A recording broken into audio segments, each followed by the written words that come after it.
Welcome to the Living the Dream podcast with Curveball. If you believe, you can achieve.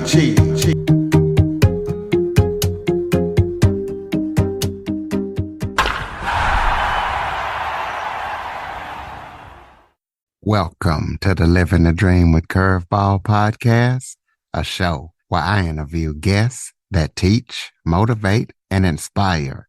And today, we're going to be talking about how to stay fit without losing your social life and different fitness hacks for people that are over 40.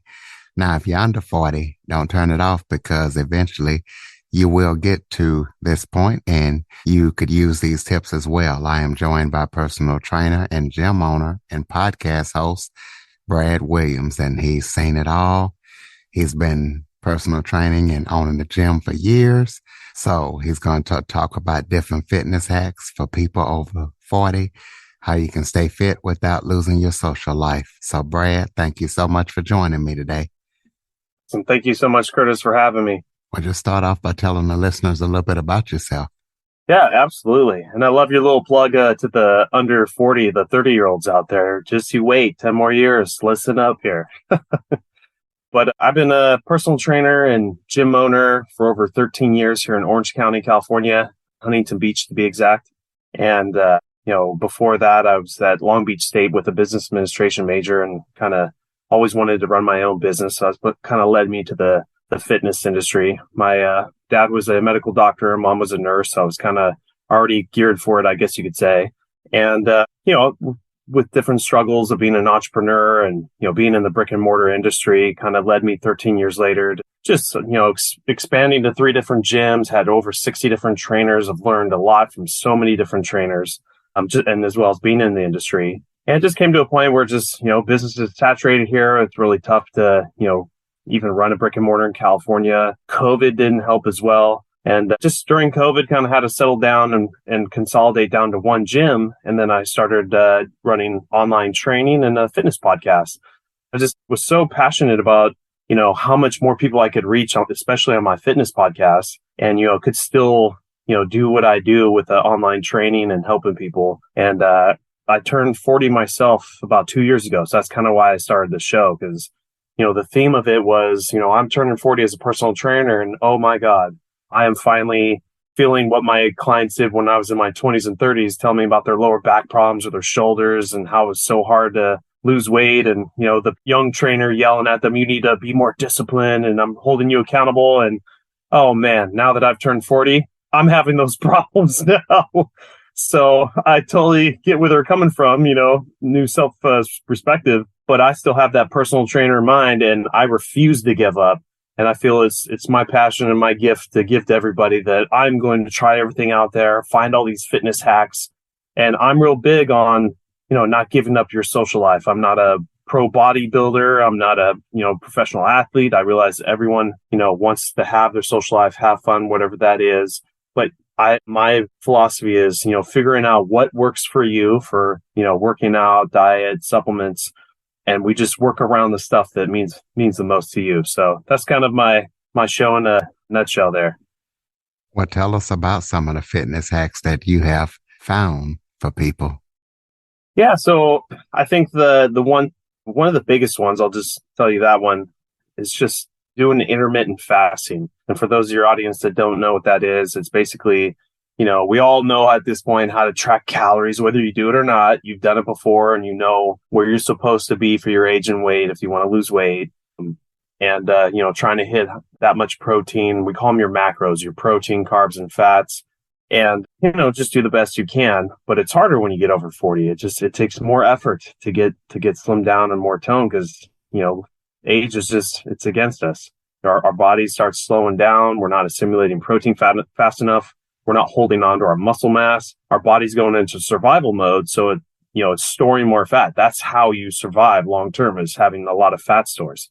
So we're basically trying to trick the body into burning this off and telling it that we're okay. So what intermittent fasting is that you take your normal calories. Say, for example, someone's supposed to be on a 2,000 calorie diet. So you do that, but you do that within 10-hour window, then consolidate down to 8. And hopefully one day you can get to a 6-hour window. And then that means you're having 18 hours of fasting where your body has time to assimilate what you put in it. It has time to burn at times, to clear your arteries. And it just makes it a well more oiled machine. Then you can take it a little bit farther, as long as your medical provider says it's okay, because it's not for everybody, is going into a more longer fast, occasionally once a month or once every other week. And I like to do the 36-hour fast, and I had to work my way up to it. But I'm telling you, since I started that, being over 40, it's like cheating. Not only that, but within a 4-month stint that I've done this, going to my doctor for blood work, and in 4 months, having a 20% decrease in my cholesterol. And it was never bad, but now it's back to like a 20-year-old. I'm seeing my calcium and magnesium spike up, my potassium go up, and my liver enzymes going down, even though I'm still enjoying the social life, if you know what I mean. So all from fasting. So that's one of the hacks. And I'll give your audience one more. Another big one is watching your potassium. And Curtis, that's kind of where I found you. Was we had a mutual guest on our podcast, Tim Kelly, and he really lured me into the realm of counting not just your macros, which I just explained, but your micros, which is all your vitamins and minerals, and potassium being a big proponent of, euthanizing your body, or not euthanizing, but making your body more youthful. As far as energy, it's what holds electrical charge in your body, and coincides with sodium. So if you have too much sodium, it pushes your potassium out. Your body's not working correctly. You're holding on to more water. Your blood pressure is raising. So if you push that water balance back, potassium up, it pushes sodium out. You start dropping weight. You start feeling and working out better. And for anybody out there that has blood pressure problems, you'll start seeing that drop as well. Now, this is also one that you really have to be careful with, because potassium has to be taken in smaller amounts. And, obviously go to your medical provider on that one as well. But, you can go off of the RDAs that are out there for it. You just can't do it all in one hit, or else you'll start having, heart palpitations and electrical interference. So be careful with that one. Work with your provider. But I challenge all your audience to go to a website called eatthismuch.com, where you can type in any type of food, either cooked or raw, and it'll tell you not only the macros, the protein, the carbs, and fats, but also your micros, the potassium, the magnesium, calcium, and just see what your RDAs are for each one of those, and do your diet plan for a day, including those RDAs, and see how much your potassium is off, how high your sodium is, just because it's a typical American diet. And you might be appalled at what you see. So those are two good hacks that I have for your audience, Curtis. Well, what's the first step? What would you recommend for somebody over 40 who is looking to improve their health? Yeah, so if someone's just starting out, you always hear about the diet, and they've probably already, been messing with that. And, diet is 80% of the game, but the other part they're probably not doing is either cardio or weight training. And weight training has a more prominent effect than cardio in regards to the BMR, your basal metabolic rate. So what that means is, as you're doing strength training, weight training, HIIT workouts versus cardio, you're building more muscle than you do with cardio. Now, cardio, you may burn more calories in a given hour, say if you're running really hard for a couple miles, versus strength training or weight training for an hour. But once you're done with cardio, it's over. Strength training, you've now beaten up your muscle, you've broken down the protein, you consume food throughout the day, hopefully high in protein, and now assimilating protein in your body to get it to build more muscle burns more calories. So that's number 2. So you got the workout, you got the burning more calories of getting protein in your body. And the third one is, eventually in a couple of days, you have a newfound body with higher muscle retention, and you raised your BMR, which means that while you're at rest at sleep with a higher BMR, because you put more muscle on your body, you are now burning more calories while you're sleeping. Now that is a 3-pronged effect by doing strength training, weight training versus just running forever. Now, there's nothing wrong with doing cardio, because that is good for your heart, and you should do that as well. But for the over 40 crowd who are just, specifically, I just can't get these pounds off. What's wrong? What do I do? That's kind of the first step I would take. So outside of exercise related tips, what are some other health related tips that should be priority for people over 40?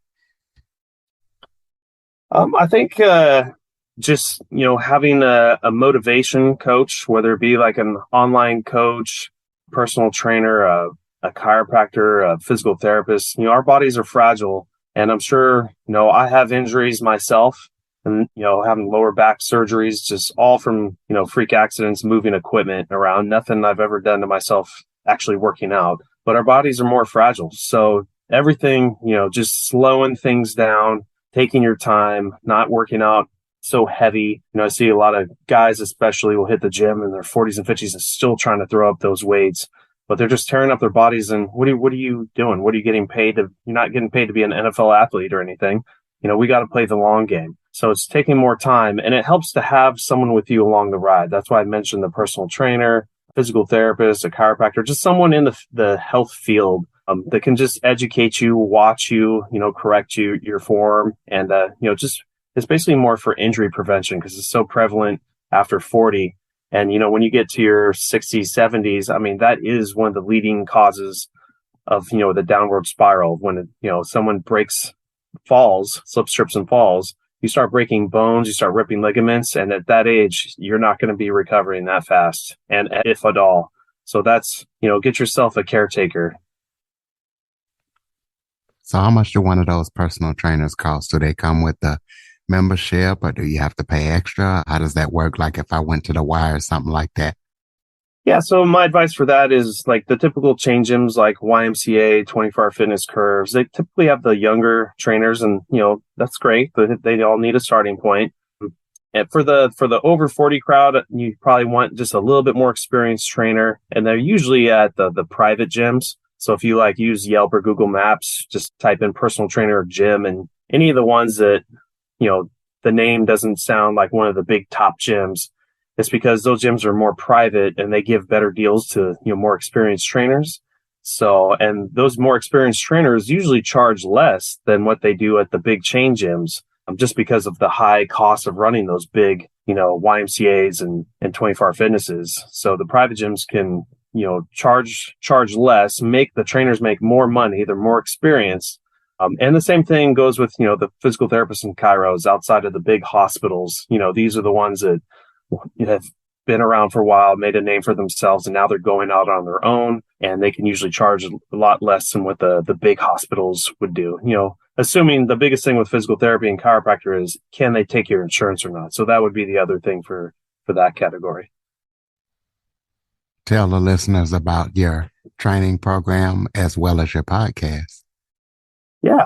So my podcast, it's called Over 40 Fitness Hacks. And 1 week I'll usually have just myself just really going after the hacks of my day-to-day life of what I'm working on, and also clients that are having issues. So it's always good topic to bring on my podcast and how I solve that for them. So that's 1 week. Then another week I'll bring on a guest in the health and wellness field from all over the world, talking about, we have doctors, surgeons, motivational speakers, hypnotherapists, but just, all around the thing, just to give the show a more well-rounded approach and education. And as far as my online coaching, I do online coaching. It's a lot less expensive than, a personal trainer, but it is kind of more of a do-it-yourself program. But then I do Zoom calls once a month. It's kind of just having like a personal trainer in your pocket. But for the people that need I just can't get motivated, then you're going to want to go to the private gym and get yourself a personal trainer face to face. So something for everybody. Absolutely. You have any current or upcoming projects that you're working on that people need to know about?